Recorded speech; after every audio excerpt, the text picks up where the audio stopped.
and online. This is iRadio News. Hello, good morning. This is iRadio News. First, here are the headlines. The United States Secretary of State Marco Rubio has reaffirmed the enduring relationship between the American people and the people of South Sudan, a relationship he said began decades before South Sudan's independence in 2011. The judiciary of South Sudan has handed 126 AK-47 rifles recovered from criminals who were tried and sentenced by the High Court to the Ministry of Interior. And elsewhere, Kenya's President William Ruto has ordered police to shoot protesters targeting businesses in the lakes, ensuring they are incapacitated but not killed. This is stories and more coming to you in this news bulletin with me, Lasuba Memo, and now the news in detail.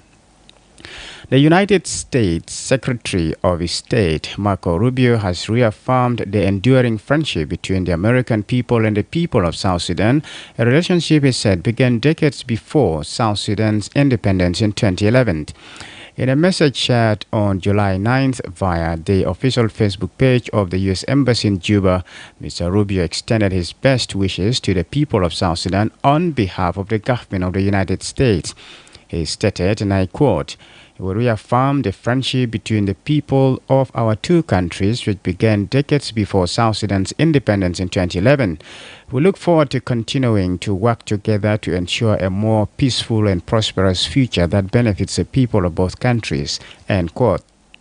South Sudan descended into conflict just over 2 years after achieving independence. Despite the signing of two peace agreements, lasting peace and stability remain elusive.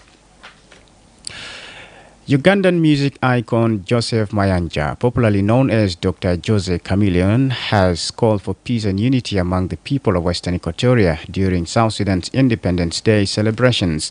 The legendary artist arrived in Yambio on Tuesday to a hero's welcome, with thousands of excited fans lining the dusty streets of the state capital, chanting and cheering as his convoy made its way through the town. For many, it was their first time seeing the celebrated musician in person. Chameleone, who last visited Yambio in 2000, returned to hold a peace concert organized by the Don Eddie of Don Promotions in collaboration with local entertainment stakeholders. Among those who received him on the eve of Independence Day were senior state officials, including acting Governor Daniel Badagbu, Rimbasa, and other dignitaries. In his remarks, the acting governor hailed Chameleone's visit as a powerful gesture of unity and African solidarity.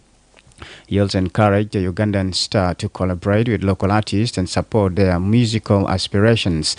Addressing the enthusiastic crowd, Chameleone said he was deeply honored to return to Yambio after 24 years, calling the visit a special moment in his musical journey.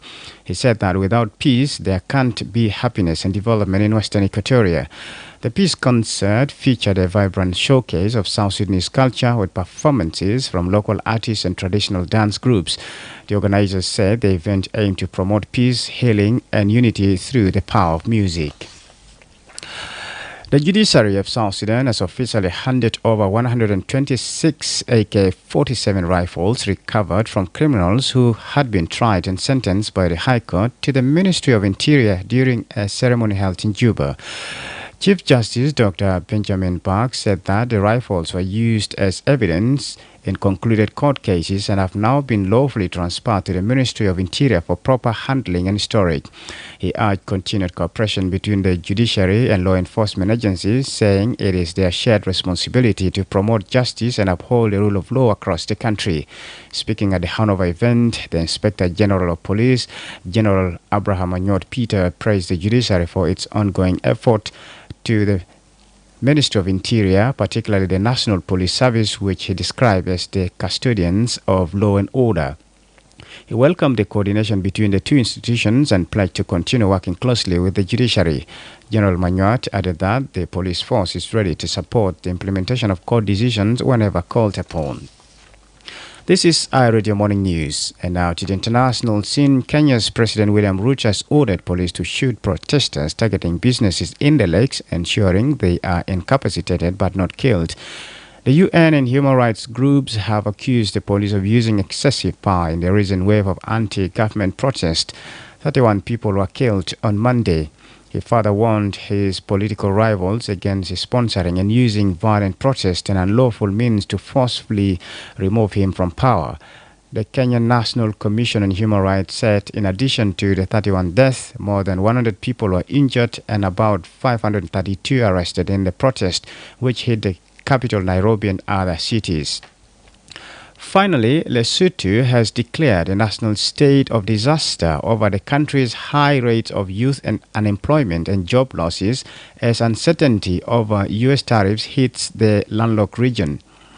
Lesotho was hit by higher tariffs than any other country, 50%, when they were announced by President Donald Trump in April, although they have since been paused.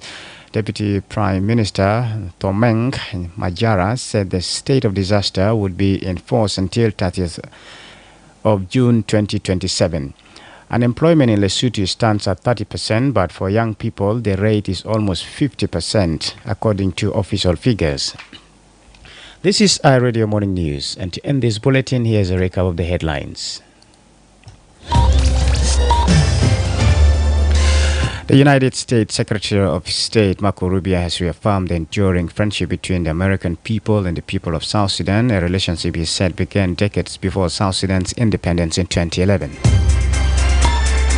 The judiciary of South Sudan has handed 126 AK-47 rifles recovered from criminals who were tried and sentenced by the High Court to the Ministry of Interior. And Kenya's President William Ruto has ordered police to shoot protesters targeting businesses in the lakes, ensuring they are incapacitated but not killed.